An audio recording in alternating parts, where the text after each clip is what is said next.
A still silence hung over the sea, the salted air whispering against the legionaries in their ships. The great Roman general, Gaius Julius Caesar, looked out over the helm. He realized the historical magnitude of anchoring the first Roman ships off the shores of Britannia, the first Roman soldiers to ever see the island of the Painted Ones. In Gaul, the Celts there had told the men tales of the wild painted warriors, of rattling chariots and cruel human sacrifice by magical druids. No man among all the legions was completely without fear or trepidation. But before we go more in depth into the video, please consider to like this video, subscribe and turn on post notifications because it helps a lot. Now let's go back to our story. The barbarians, for their part, had come out in force to greet the Romans at their arrival.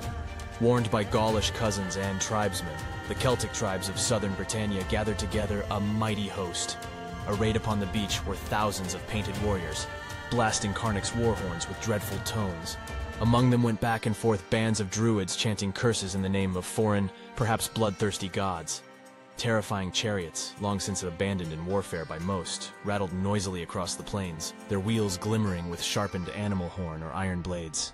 Hundreds of slingers and archers stood ready to rain down death, and a force of cavalry with stocky mounts prepared themselves for a charge. This was Britannia's welcome to the first Romans to see her shores. Caesar began to reconsider the prudence of his choice to sail for the isle.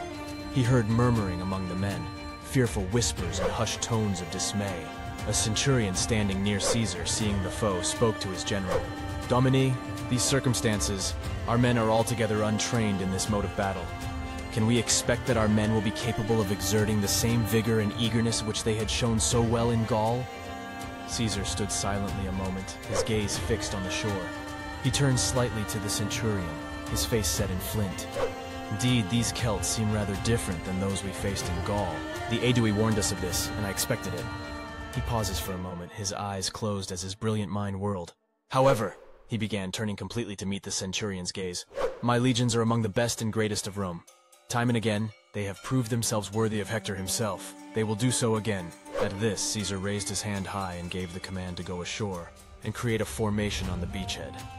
This command was repeated, each general and centurion resounding it in shouts to their own ships and the ranks therein. Yet for the first time there was no response from the men. An eerie silence hung as even the officers stood still as stone, their hands raised in command. But the pause did not last for long. As the ships got close enough to shore to carry out their general's order, still the legions hesitated in terror. One legionary of the Exth Legion, the Aquilifer, the bearer of the Eagle of Rome, the legion's most sacred standard, quietly prayed to and supplicated the gods of Rome that they might show favor to the legions. He then held up the golden eagle high, drawing with his free hand his gladius.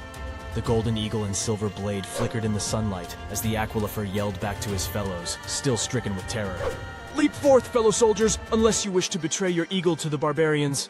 For my part, I will perform my duty to the Republic and to the general." When he had said this with a loud voice, he leapt from the ship into the waist-high tide. Upon reaching the shore, he stood aright and proceeded to bear the eagle toward the enemy in a slow and dignified march, his gladius at the ready to defend against all who would threaten his duty.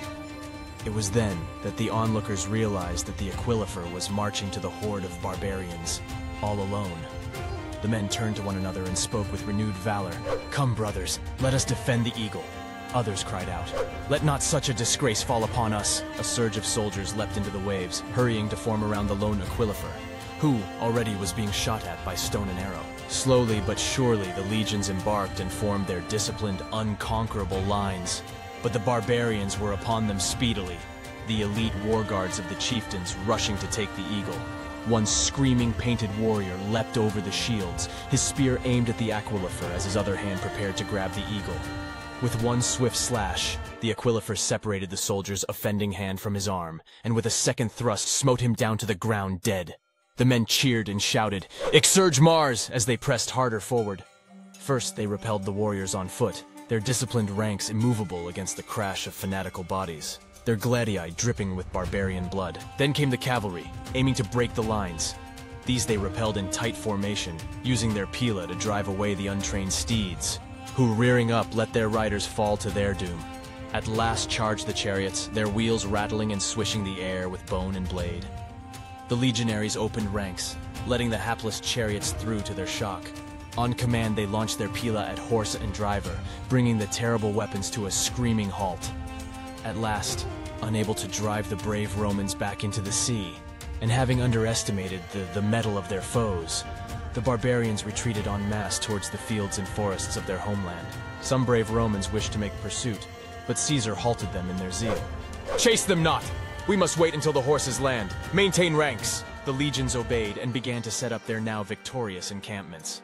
Having been so clearly vanquished, many of the tribes of the beaten Britons sent envoys to Caesar suing for peace. They swore to obey him, and even to offer him their sons as hostages. Caesar showed them his accustomed clemency. After this, many officers and even the general himself sought out the brave Aquilifer who had served so valiantly. They found him standing alert with the eagle in the camp of the Eth Legion, refusing to cease keeping vigil over the eagle.